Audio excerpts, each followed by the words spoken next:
Seamos claros, si estás intentando quedarte embarazada y tras 6 o 12 meses no lo has conseguido, es que algo no está funcionando bien.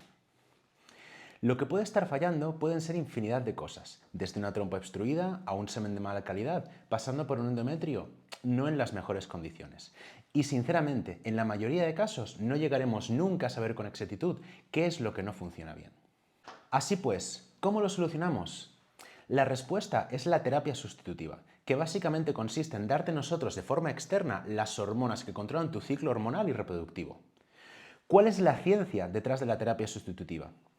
Como te he explicado en el vídeo anterior, la ovulación, control de la fecundación y el movimiento de las vellosidades de tus trompas de falopio hacia un lado o hacia el otro depende de un equilibrio hormonal casi milimétrico. Dentro de este mundo llamado control endocrino, a pesar de que lo tenemos tremendamente estudiado, el efecto al detalle de cada hormona es en su mayor parte desconocido, y cada año que pasa descubrimos más y más efectos. Así pues, ¿cómo podemos saber que en verdad lo que te pasa a ti es que tu ovario expresa naturalmente pocos receptores de hormona FSH? O tal vez la estructura molecular de tus estrógenos es ligeramente diferente y no tiene tanta actividad. O tal vez tu ovario es particularmente sensible a los efectos de la poquísima testosterona que produces. Para ser rápidos y sinceros, es muy difícil diagnosticar esto. Sin embargo, tiene un tratamiento muy sencillito y fácil, que es darte nosotros estas hormonas en forma de pinchazos. Empezamos utilizando tu sistema endocrino ya formado como si fueran grandes autopistas y estaciones de servicio. Tenemos tu eje hipotálamo hipofisario por un lado, tus ovarios por otro y tu endometrio por otro, y dependiendo de cuál sea nuestro objetivo, te daremos un cóctel hormonal u otro. Recordemos que de forma natural tu hipotálamo secreta hormona liberadora de gonadotropinas, la cual actúa en tu hipófisis, que a su vez secreta FSH, la cual irá a tu ovario y hará su función de reclutar ovocitos e iniciar el proceso de ovulación.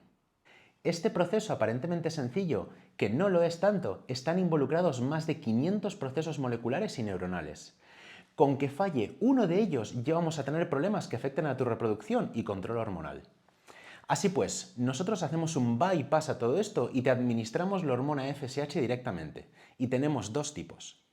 Por un lado, tenemos FSH recombinante, que es una forma pura de esta hormona producida por bacterias.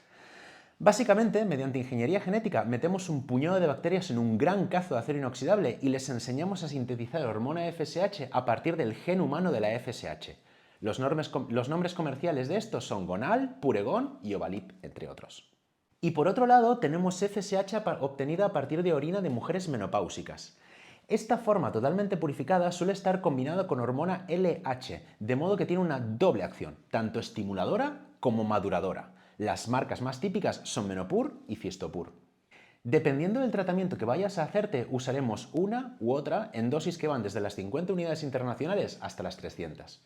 Pero por norma general es muy habitual empezar utilizando una FSH recombinante durante la primera etapa de la estimulación ovárica y luego cambiar a una FSH urinaria, precisamente por el efecto de maduración ovocitaria que nos aporta la LH. Sin embargo, si usamos hormonas de forma externa, nos encontramos con una problemática evidente, que es que tú misma sigues produciendo tus propias hormonas. Esto significaría que tendrías una doble dosis hormonal. Por un lado, tu hormona que tú produces naturalmente y por otro, la que te estamos dando nosotros de forma externa. Esta sobredosis hormonal tiene un efecto indeseado que se llama síndrome de hiperestimulación ovárica.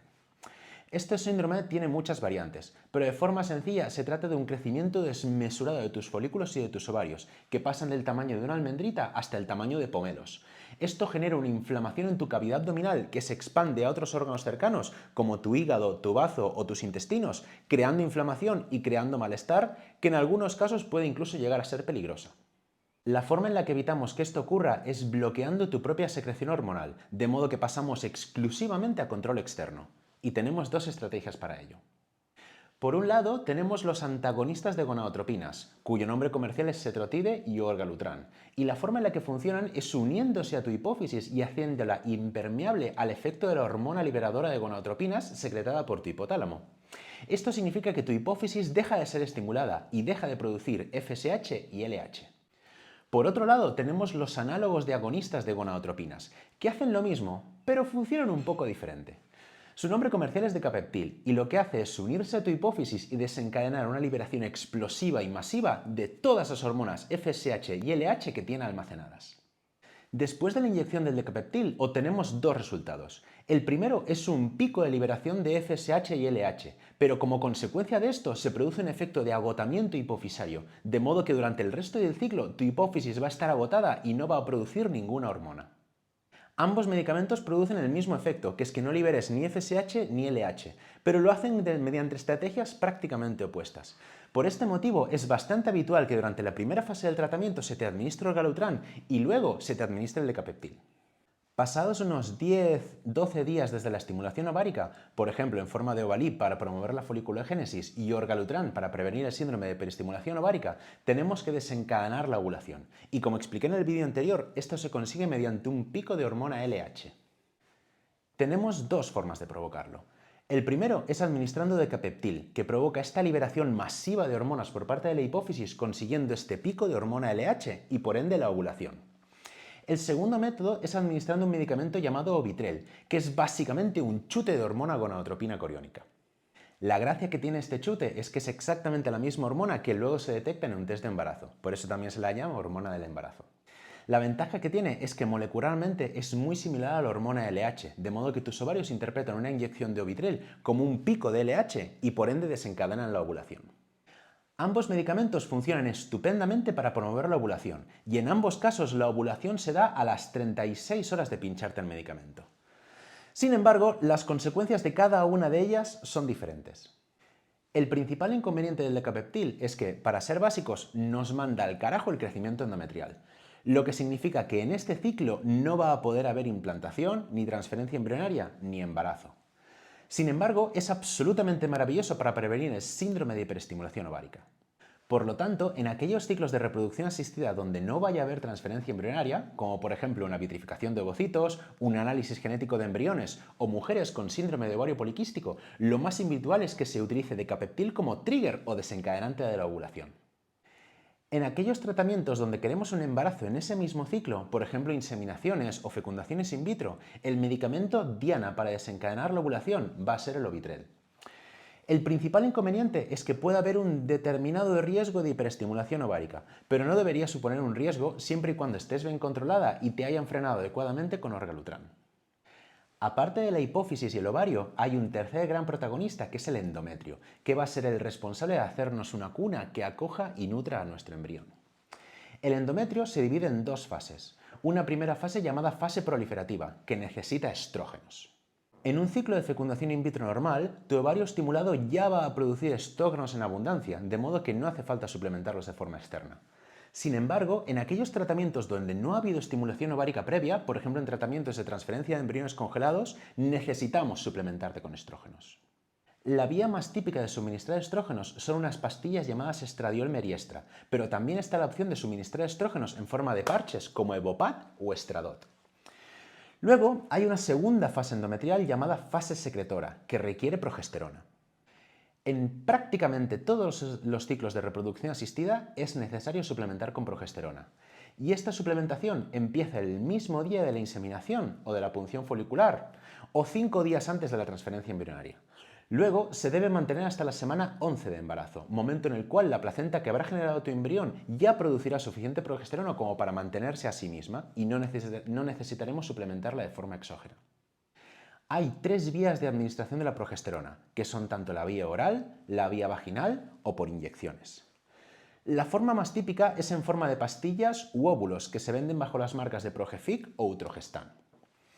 Pero, si te las tomas por vía oral, funcionan muy bien. Sin embargo, suelen ir acompañadas de un cierto efecto Valium, que hará que te sientas con mucho sueño y falta de energía.